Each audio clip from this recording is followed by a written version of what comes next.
କ'ଣ କହିବି ଆଉ ବହୁତ ମାନେ ଆଜି ତ ମୋତେ ବହୁତ ହିଁ ଦୁଃଖ ଫିଲ୍ ହେଉଛି, ବହୁତ ସ୍ୟାଡ଼୍ ଫିଲ୍ ହେଉଛି, ଏକା ଫିଲ୍ ହେଉଛି। ତ ଆପଣମାନେ ବି ଜାଣିବା ପାଇଁ ଚାହୁଁଥିବେ ଯେ କ'ଣ ପାଇଁ ମୋତେ ଏମିତି ଦୁଃଖ ଲାଗୁଛି, ସ୍ୟାଡ଼୍ ଲାଗୁଛି। ତ ଜାଣିବା ଏଇ ଭିଡ଼ିଓରେ ହିଁ ମୋର ସବୁକିଛି, ଯେ କ'ଣ ପାଇଁ ମୋତେ ଏମିତି ଲାଗୁଛି, କ'ଣ ପାଇଁ ନାହିଁ। ମୋର ତ ସବୁ କଥା ଆପଣମାନଙ୍କୁ ମୁଁ ସେୟାର କରେ, ତ ଏଇ କଥାଟା ବି ସିଓର ଆପଣମାନଙ୍କୁ ସେୟାର କରିବି, ଯାହାଦ୍ୱାରା କି ମୋତେ ମାନେ ଟିକେ ହାଲକା ଲାଗିବ, ଭଲ ଫିଲ୍ ହେବ। ଆପଣମାନେ ମୋର ସାଙ୍ଗସାଥି ବନ୍ଧୁ ସମସ୍ତେ ସବୁକିଛି ଆପଣମାନଙ୍କ ସହିତ ଟିକେ କଥା ହେଲେ ମୋତେ ଭଲ ଲାଗେ। ତ ଆପଣମାନଙ୍କୁ ହିଁ ମୁଁ ସବୁ କଥା ମୋର ସେୟାର କରେ। ତ ଜାଣିବା ଏଇ ଭିଡ଼ିଓରେ ମୋର ସବୁ ମାନେ କ'ଣ ପାଇଁ ମୋତେ ଦୁଃଖ ଲାଗୁଛି, କ'ଣ ପାଇଁ ମୋତେ ସ୍ୟାଡ଼୍ ଫିଲ୍ ହେଉଛି। ତ ହ୍ୟାଲୋ ହାଇ ନମସ୍କାର, ମୁଁ ପଦ୍ମା ଆପଣ ସମସ୍ତଙ୍କୁ ୱେଲକମ୍ କରୁଛି ମୋର ଆଉ ଗୋଟେ ବ୍ଲଗ୍ ଭିଡ଼ିଓରେ, ମୋର ୟୁଟ୍ୟୁବ୍ ଚ୍ୟାନେଲ୍ ପଦ୍ମା 168ରେ। ତ କେମିତି ଅଛନ୍ତି ସମସ୍ତେ, ଆଶା କরি ଆପଣ ସମସ୍ତେ ଭଲରେ ଥିବେ। ଆଉ ଦେଖୁଛନ୍ତି ମୁଁ ମଧ୍ୟ ଭଲରେ ହିଁ ଅଛି, ଭଲରେ ତ ନାହିଁ ଅଛି, ବହୁତ ଦୁଃଖରେ ଅଛି। ସୋ ସାଙ୍ଗମାନେ ମୁଁ ତ ଏଠି ମାନେ ବସିକି କଥା ବି ବୋଲିକିନା ଭାବିଲି, କାହିଁକିନା ମୋର ତ ମାନେ ଭିଡ଼ିଓ ବନେଇଲା ବେଳକୁ ଏମିତି ଯେଉଁ ହାତ ଧରିଲା ବେଳକୁ ଏଇଠି ହାତଟା ବଥା ହେଉଛି ବହୁତ ଜୋରସେ। ଆଉ ଆଜି ଟିକେ ବେଶୀ ଟିକେ କାମ ପଡ଼ିଯାଇଛି ନା ମୋର, ତ ମୋତେ ଟିକେ ଭଲ ଲାଗୁନି ଆଜି। ଆପଣମାନେ ଦେଖୁଥିବେ ମୋ ଫେସ୍ ଦେଖିକି ବି ଜାଣିପାରୁଥିବେ ଯେ ମୋତେ ଆଜି ମାନେ ଟିକେ ଭଲ ଲାଗୁନି। ମୁଁ ଏକରେ ତାପରେ ଶୋଇ ପଡ଼ିଥିଲି ଆଜି, ଆଉ ମାନେ କ'ଣ କହିବି, ଆଜି ଟିକେ ବହୁତ ହିଁ ମାନେ ଦୁଃଖ ଲାଗୁଛି। ଆପଣ ସମସ୍ତଙ୍କ ସହିତ ଟିକେ କଥା ହେଲେ ପଛେ ମାନେ ହସୁଛି ଇଏ କରୁଛି, ଆଉ ନହେଲେ ଏଠି ଏକୁଟିଆ ରୁମ୍ରେ ରହିଲା ବେଳକୁ କେମିତି ଲାଗୁଥିବ ଆପଣମାନେ ତ ଜାଣିଥିବେ। ଆଉ ପୁଣି ଏଠି ପୁଣି ଏତେ ମାନେ ନିଜର ବୋଲିକିନା ମାନେ ସାଙ୍ଗରେ କିଏ ଟିକେ କଥା ହେବେ, କି କୁଆଡ଼େ ଟିକେ ବୁଲିବା ପାଇଁ ଯାଇକି ଟିକେ ବୁଲିକି ଆସିବା, କି କିଛି ଗୋଟେ ସେମିତି ତ ନୁହଁ ନା, ଯେ ଯାହାର ତାଙ୍କର ଫ୍ୟାମିଲି, ଯେ ଯାହାର ତାଙ୍କର ରୁମ୍ରେ ରହିଲେ। ଆଉ ମୁଁ ବି ମୋ ରୁମ୍ରେ ଏକୁଟିଆ ରହିଛି ଆଉ। ହେଲେ ବି ଆଜି ତ ଟିକେ ମାନେ ବେଶୀ ଘର କଥା ମନେ ପଡ଼ୁଛି ମୋର ବହୁତ। ମାନେ ଗାଁରେ ଏକରେ ଆମର ତ ଏବେ ବି ଆମର ଯେଉଁ ମେଳା ଫେଳା ସବୁ ଚାଲିଛି ନା, ସବୁ ମୋର ଦିଦିମାନେ ବି ଆସିଛନ୍ତି, ବଡ଼ ଦିଦି ହେରିକା ସବୁ ଆସିଛନ୍ତି। ଆଉ ତା ଉପରେ ପୁଣି ଘର ଲୋକ ମୋତେ ଫୋନ୍ କରିଦେଇକିନା ମୋତେ କହୁଛନ୍ତି କି ଆଉ ଦିଦି ହେରିକା ଆସିଛନ୍ତି, ଏଇଆ କରିଛୁ ସେଇଆ କରିଛୁ, ଖାଇବା ବନେଇଛୁ, ମେଳା ଦେଖିବା ପାଇଁ ଯିବୁ, ଏମିତି ସବୁ କଲା ବେଳକୁ ଆହୁରି ମୋତେ ବହୁତ ମନେ ପଡ଼ୁଛି। ଆଉ ଆଗରୁ କ'ଣ ହେଉଥିଲା, ଆଗରୁ ତ ମୋ ପାଖରେ ରହୁଥିଲି ନା, ଆମର ଯେଉଁ ବମ୍ବେ ଛକରେ ରହୁଥିଲି, ସେଇ ଟାଇମ୍ରେ ଯେତେବେଳେ ଇଚ୍ଛା ଯେତେବେଳେ ଡାକି ଦେଉଥିଲେ ମନ ଇଚ୍ଛା ପଳାଉଥିଲି, ପୁଣି ପଳେଇ ଆସିଥିଲି, ନହେଲେ ବାପା ପଳେଇ ଆସିଥିଲେ ଦେଖା କରିକି ଯାଉଥିଲେ। ଆଉ ଏଠି ଆଉ କିଏ ଆସୁଛି, ଏଠି କ'ଣ ବାପା ଆସିପାରିବେ ଏତେ ଦୂର, ନା ମା ଆସିପାରିବେ କୁହନ୍ତୁ। ତ ମନେ ପଡ଼ୁଛି ଆଉ କ'ଣ କରିବି, ସେତିକିନା ଆପଣମାନଙ୍କ ସହିତ ହିଁ କଥା ହେଇକି ଆପଣମାନଙ୍କୁ ମୋ କଥାଟାକୁ ସେୟାର କରେ, ତ ଟିକେ ବେଟର୍ ଫିଲ୍ ହୁଏ। ଆଉ ଆପଣମାନେ ବି କମେଣ୍ଟରେ କିଛି କହିବେ, ଯାହାଦ୍ୱାରା କି ମୋତେ ଟିକେ ଭଲ ଲାଗିବ। ଆଉ କ'ଣ କହିବି, ମାନେ ଗାଁରୁ ଆସିକି ବାହାରେ ରହିବାଟା ନା ସାଙ୍ଗମାନେ ବହୁତ ହିଁ ମାନେ କଷ୍ଟ ମାନେ ଯିଏ ରୁହେ ନା ସିଏ ହିଁ ଜାଣିପାରିବ ସେଇ ଜିନିଷଟା। ଆଉ ଏମିତି ନୁହଁ କି ପାଖ ଆଖରେ ରହିଲେ ସେଇ ଜିନିଷଟା ଜଣାପଡ଼ିବ, ସେମିତି ନୁହଁ।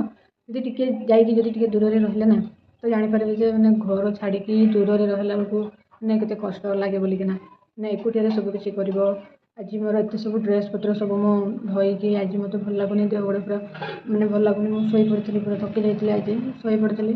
ଶୋଇକି ଉଠିକି ଅଳ୍ପ କିଛି ଖାଇଲି, ପୁଣି ମୋର ମାନେ ପରିବାପତ୍ର ବି କିଛି ନାହିଁ ଆଜି, ସନ୍ଧ୍ୟାବେଳକୁ ଯାଇକି ଆଣିବା ପାଇଁ ପଡ଼ିବ। ଆଉ ତ ଲାଷ୍ଟରେ କ'ଣ କରିବି, ମିକ୍ସଚର ଦେଇକି ପଖାଳ ଖାଇଲି ଟିକେ। ଆଉ ପଖାଳଟା କରିଦେଇଥିଲି, ଚାଉଳ ତ ଅଛି ନା, ଚାଉଳ ଅଛି, ଭାତ କରିଦେଇଥିଲି, ଆଉ ମିକ୍ସଚର ଦେଇକି ଭାତ ଖାଇଲି, ଟିକେ ପଖାଳ ଖାଇଲି ଆଜି।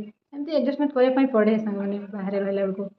ଆଉ ମାଆ ତ ମୋତେ କହୁଥିଲେ ଯେ ତୁ ପଳେଇଆ, ନହେଲେ ଏମିତି ମାନେ ରହନା ଏକୁଟିଆ, ପଳେଇଆ। ତ ମୁଁ କହିଲି କି ନା ମୁଁ ଯିବିନି, ଆଉ ମୁଁ ବାହାରିକି ଆସିଛି ମାନେ କିଛି କରିକି ଯିବି। ମାନେ ଏମିତି ନୁହଁ କି ମୁଁ ଆସିଛି ଫାଲତୁ ମୁଁ ରହିଲି ମନ ଇଚ୍ଛା, ଏତେ ଦିନ ମୋ ଟାଇମ୍ ୱେଷ୍ଟ କରିଲି, ମନ ଇଚ୍ଛା ରହିଲି, ପଳେଇବି ପୁଣି ରିଟର୍ନ, ସେମିତି ନୁହଁ। ମୁଁ ଆସିଛି କାଢ଼ିକି ଗୋଡ଼ କାଢ଼ିକି ଆସିଛି ମାନେ ମୁଁ କିଛି କରିକି ଯିବି। ତ ସେଥିରେ ଆପଣମାନଙ୍କୁ ମୁଁ ଅନୁରୋଧ କରୁଛି, ଆପଣମାନେ ବି ମୋ ସାଥ୍ ଦିଅନ୍ତୁ। ସମସ୍ତେ ବଡ଼ ସାନ ସମସ୍ତଙ୍କୁ ମୁଁ ଅନୁରୋଧ କରିବି, ମୋତେ ଆଶୀର୍ବାଦ ଦିଅ। ଆଉ ବାପା ମାଆଙ୍କର ତ ଆଶୀର୍ବାଦ ଅଛି, ମୁଁ ଯେମିତି କିଛି ମାନେ କିଛି ଜିନିଷ ଗୋଟେ ମୁଁ କରିପାରେ ବୋଲିକିନା। ଆଉ ମୁଁ ଚେଷ୍ଟାରେ ଲାଗିଛି, ଦେଖିବା କ'ଣ ହେଉଛି। ଆଉ ତ ଆଉ କ'ଣ କହିବି ସାଙ୍ଗମାନେ, ସମସ୍ତେ କେମିତି ଅଛି ଆପଣମାନେ ବି ସମସ୍ତେ କମେଣ୍ଟରେ ଜଣାଇବେ। ଆଉ ଶୁଣିଲେ ତ ମୋର ଦୁଃଖ ଭରା କାହାଣୀ, ଏମିତି ତ ଦୁଃଖ ଅଛି, ବଟ୍ କ'ଣ କରିବା, ରହିବା ପାଇଁ ତ ପଡ଼ିବ ନା, ସେମିତି ହିଁ। कुछ पाने के लिए कुछ तो खोना पड़ता है। सो ଦେଖ ସାଙ୍ଗମାନେ ମୁଁ ଏଠି ବସିଛି, ଲୋକଟା ଜଣେ ବାହାରିକି ଏଠି ପୁରା ଦେଖାଯାଏ ନା ତାଙ୍କ ଘରଟା ମୋ ଝରକାରୁ। ସୋ ଏଠି ବସିଲା ବେଳକୁ ସବୁ ମାନେ ସେମାନେ ଯିଏ ବାହାରନ୍ତି ଇଏ କରନ୍ତି ସବୁ ଦେଖାଯାଏ। ତାକୁ ମୁଁ ଭିଡ଼ିଓ କରୁଥିଲି ସେ ପଶିଗଲା। ଏ ଦେଖ ଆମ ଝରକାରୁ ଏମିତି କିଛି ଦେଖାଯାଏ ଏପଟେ। ଏମଏଲ୍ର ବଡ଼ ବ୍ଲର୍ ହେଉଛି କ'ଣ ବା,